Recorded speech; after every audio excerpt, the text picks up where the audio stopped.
Bonjour, mon nom est Karen Dumé et je suis conseillère en intégration au ministère de l'Éducation et du Développement de la petite enfance. Le but de cette présentation vidéo est de brièvement aborder le sujet de la technologie dans l'apprentissage d'une langue additionnelle comme le français, et ce en faisant appel à la langue maternelle de l'apprenant. Avant d'aller plus loin, j'aimerais remercier Leanne Brownell, enseignante d'anglais, langue additionnelle, qui nous a donné la permission d'utiliser et de modifier sa présentation originale en anglais. Le lien pour la présentation anglaise YouTube se trouve sur la page couverture. La politique sur l'éducation inclusive adoptée dans les salles de classe à travers la Nouvelle-Écosse encourage la participation active de tous les élèves dans leur apprentissage. Les nouveaux arrivants allophones ont maintenant accès à différents outils technologiques pour communiquer et partager leurs connaissances en utilisant leur langue première pour la traduire dans la langue cible. Le ministère de l'Éducation et du Développement de la petite enfance veut aider tous les élèves à surmonter leurs difficultés dans les programmes éducatifs de langue française en offrant accès à des outils qui respectent les identités culturelles et valeurs des apprenants.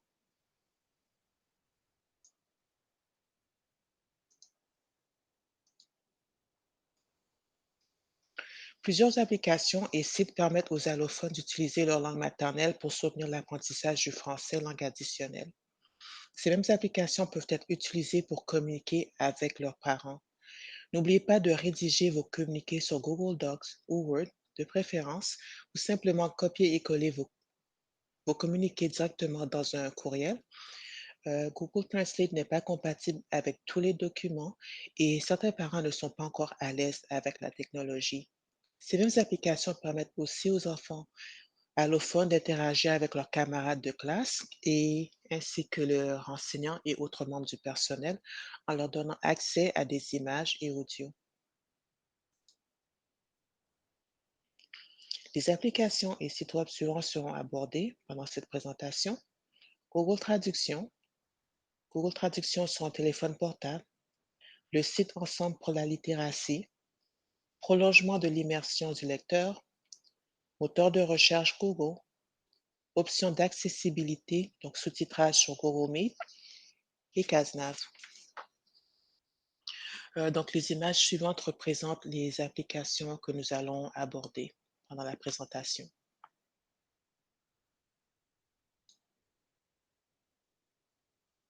Assurez-vous d'avoir accès aux applications Google Chrome et Google Translate ou traduction sur vos appareils portables, donc l'ordinateur ou votre téléphone cellulaire.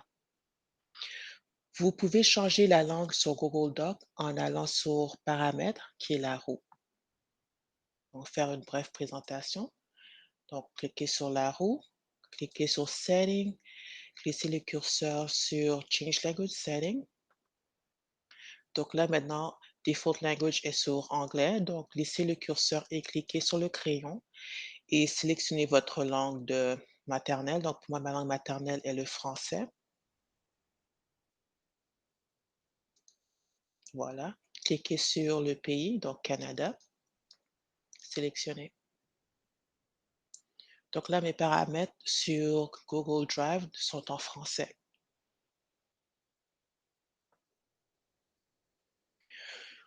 Donc là, j'avais déjà ouvert un document sur Google Drive et j'avais déjà copié et collé un document. Mais si j'en ouvrais un autre, les paramètres seraient en français. Donc, juste vous montrer une façon que vous pouvez utiliser les méthodes de traduction. Donc, comme je dis, j'avais copié-collé un court paragraphe en français. Donc, si la langue maternelle de l'élève est l'espagnol, donc vous pouvez juste dire à l'élève d'aller sur Outils, de cliquer sur Outils, donc en anglais c'est Tools. Laissez le curseur sur Translate Document. Et là, vous allez devoir sélectionner la langue. Donc, moi, je vais mettre ça sur l'espagnol. Donc, en anglais, c'est Spanish.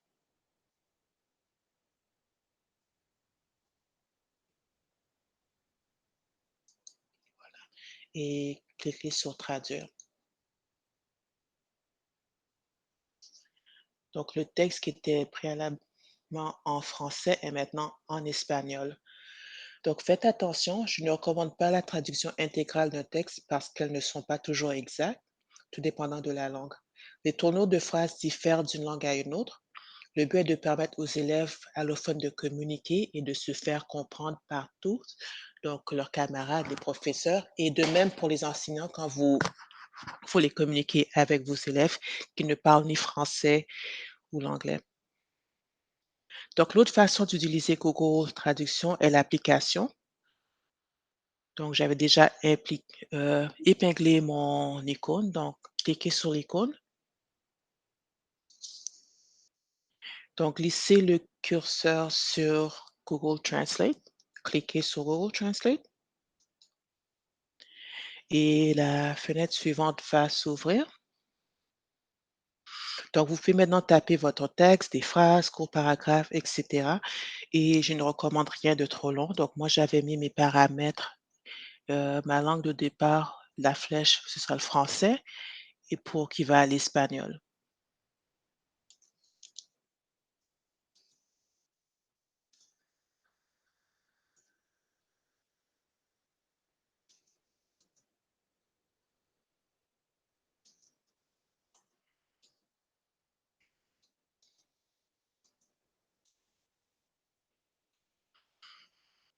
Voilà, donc pendant que je tapais le texte en français, la traduction s'est faite instantanément en espagnol. Vous pouvez utiliser le microphone et dicter oralement ce que vous voulez communiquer. Ensuite, cliquez sur le haut-parleur pour entendre ce qui a été dicté dans la langue cible, donc la langue maternelle. Donc, je ne vais pas le faire présentement, mais donc, si vous cliquez sur le microphone, vous pouvez écouter le texte par la suite. Finalement, Google Translate vous permet de télécharger des documents. Vous n'allez qu'à cliquer sur Documents et sélectionner votre texte. Vous pouvez télécharger un document PDF. Donc, cliquez sur Documents, sélectionnez un texte.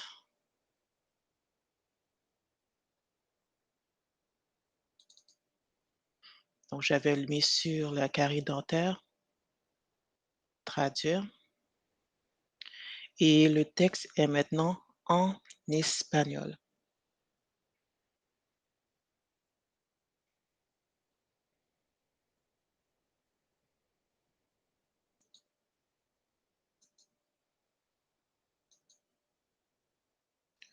Dans Google Traduction sur le téléphone portable, vous pouvez utiliser la caméra icône sur votre téléphone portable pour traduire instantanément un texte de la langue maternelle à la langue cible. Pour ce faire, vous devez placer la caméra au-dessus du texte que vous voulez traduire. Attendez quelques secondes pour pouvoir lire la traduction. L'autre action est le scanner et pour y accéder, vous devez cliquer sur la caméra en premier. Vos autres options sont d'écrire ce que vous voulez dire à la main ou taper en utilisant le clavier. Toujours un rappel, soyez bref pour faciliter la traduction. Donc, vous voulez que cette traduction soit le plus précis. Donc, sélectionnez votre langue de départ et la langue cible. Donc, ici, vous avez quelques images qui sont sur Google Translate, mais sur le téléphone portable. Donc, quand vous cliquez sur l'icône, donc la page suivante va s'ouvrir. Donc, comme je l'ai dit précédemment, donc vous pouvez aller utiliser la caméra. Donc, positionnez votre portable sur le texte et vous allez voir que la traduction va se faire dans la langue que vous avez sélectionnée. Quand vous avez cliqué sur la caméra, vous allez voir un scanner qui va se présenter. Donc, le scanner, c'est la même méthode. Donc, positionnez le téléphone sur le texte en question, donc rien de trop long. Et attendez quelques secondes, cliquez sur le bouton, vous allez voir que le scanner va s'activer et traduire votre texte. Vous avez aussi accès à un microphone. Je vais voir si le voir ici. Où vous pouvez dicter ce que vous voulez euh, traduire. Donc, moi, j'avais sélectionné ma langue de départ, le français, et la langue d'arrivée, l'anglais. Donc, pour le clavier, vous avez une représentation ici sur la photo, l'image numéro 2. et si vous voulez écrire à la main, donc vous utilisez votre doigt. Donc vous avez la fenêtre, donc vous écrivez votre texte ici avec votre doigt et ça va se transférer en haut. Donc j'avais mis «Je suis grande» et quand j'ai utilisé, mon doigt pour écrire, j'écrivais en lettres attachées, donc cursive et l'app a pu reconnaître, mon écriture.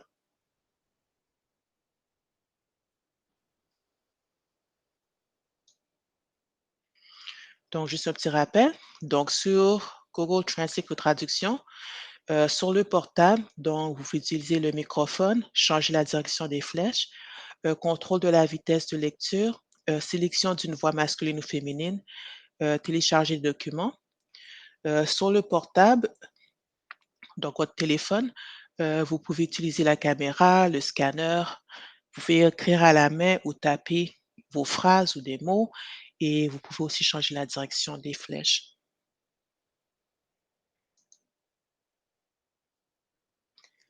Ensemble pour la littératie, donc le site Unite for Literacy donne accès à différents livres dans différentes langues.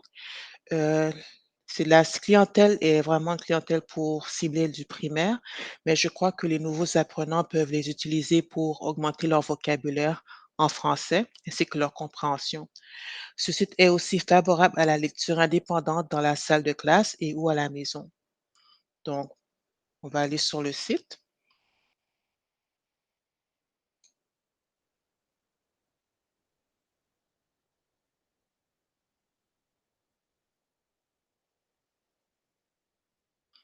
Donc, j'avais déjà changé les paramètres. Donc, si vous cliquez sur le globe terrestre, vous allez pouvoir sélectionner la langue, maternelle ou l'élève peut sélectionner la langue sa langue maternelle.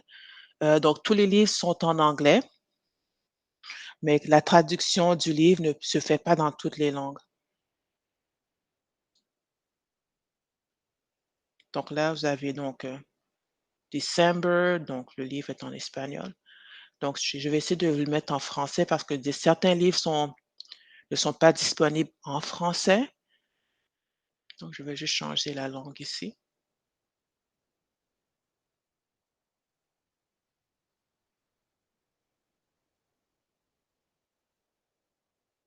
Donc ça, c'est juste les différents choix. J'allais le mettre en français, mais bon, juste pour vous montrer que ce ne sont pas toutes les livres. Donc, comme vous voyez, December était disponible en espagnol, mais il ne l'est pas en français. Donc, A Good Helper, donc on va cliquer sur ce livre. Donc, comme vous voulez le voir, vous avez un microphone pour l'anglais et un microphone pour le français. Donc, l'élève pourra faire l'écoute du livre dans les 2 langues. Donc, la langue de la salle de classe, donc français, ainsi que leur langue maternelle. Donc, en tant qu'enseignant, donc sélectionnez un livre qui est disponible dans la langue de l'élève.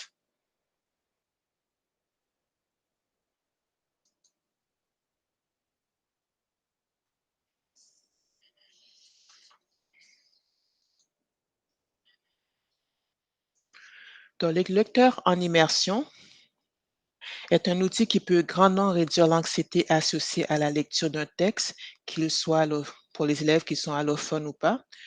Vous devez être sur un site web pour pouvoir l'utiliser. Donc, j'avais sélectionné ce site. Donc, souligner une phrase ou un paragraphe. On va juste aller ici. Faites un clic droit et glissez le curseur sur Help me read this.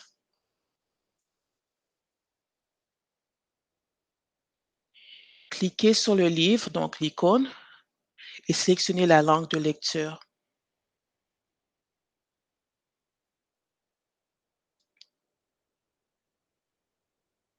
Donc là, ça dit français. Voilà.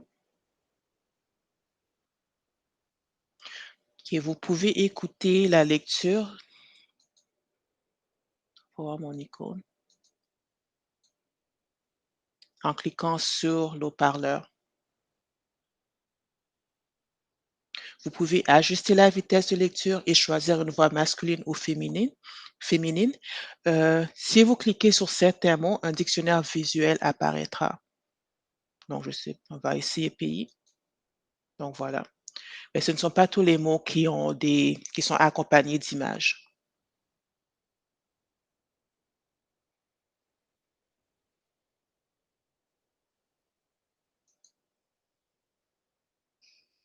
Donc, le lecteur en immersion vous permet de traduire instantanément n'importe quel mot ou phrase que vous surlignez. La traduction est assez détaillée, aide avec la prononciation des mots. La vitesse de lecture, comme j'ai déjà dit, peut être ajustée et vous donne accès à certaines images. Donc, vous pouvez utiliser, donc ça c'est juste un site de référence, mais quand vous donnez des travaux à vos élèves, vous pouvez leur donner le site auquel ils peuvent accéder et ils devront suivre les étapes que j'ai mentionnées pour pouvoir avoir le texte dans leur langue maternelle.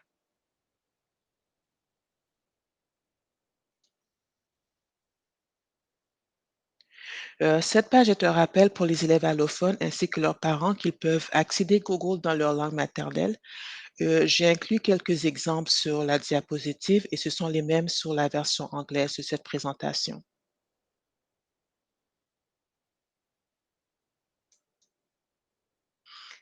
Casnav est une belle découverte pour moi. L'objectif principal de Casnav est d'offrir un support académique pour la scolarisation des élèves allophones, donc les nouveaux arrivants.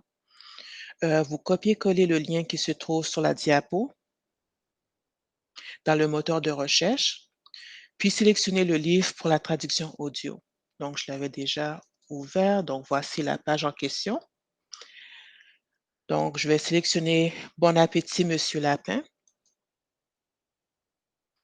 Et voilà, donc le texte est disponible dans les différentes langues suivant donc l'albanais, l'allemand, l'anglais, l'arabe, l'arménien, le chinois, etc. Et si vous glissez votre curseur, donc vous pouvez télécharger la version transcrite, mais la version transcrite ne donne pas de photo, mais au moins vous avez le texte qui peut aider l'élève à voir donc l'orthographe des mots qu'il entend.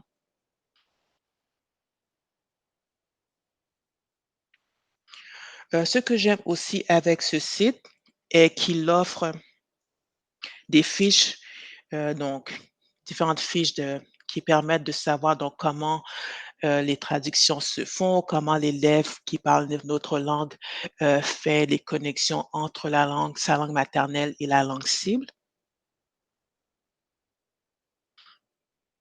Donc ça, vous pouvez trouver ces informations dans caractéristiques de certaines langues d'origine.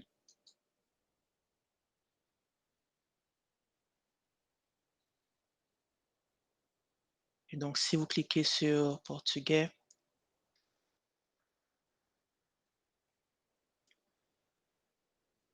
donc ça vous explique un peu l'historique derrière la langue. Donc, c'est quoi l'alphabet, à quoi ça ressemble, et vous pouvez faire la connexion avec le français. Est-ce qu'on utilise le même alphabet? Est-ce qu'il y a des lettres supplémentaires ou des accents supplémentaires, etc. Donc, c'est un site qui est vraiment très utile et prenez le temps de l'explorer.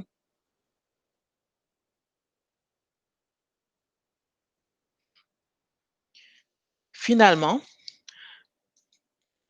vous pouvez utiliser le sous-titrage sur Google Meet. Pour ce faire, vous devez cliquer sur Activer les légendes qui se trouve dans la barre blanche inférieure. Donc, la mienne est un peu camouflée. Je vais juste retourner à la page précédente.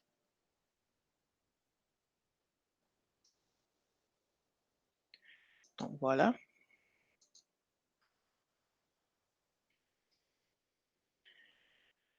Donc, vous allez sur Turn on Caption et on te dit que c'est Activer les légendes.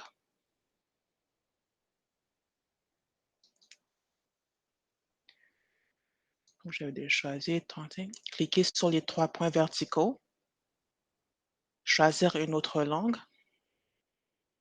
Et comme vous pouvez le voir, la traduction maintenant le sous-titrage est en espagnol.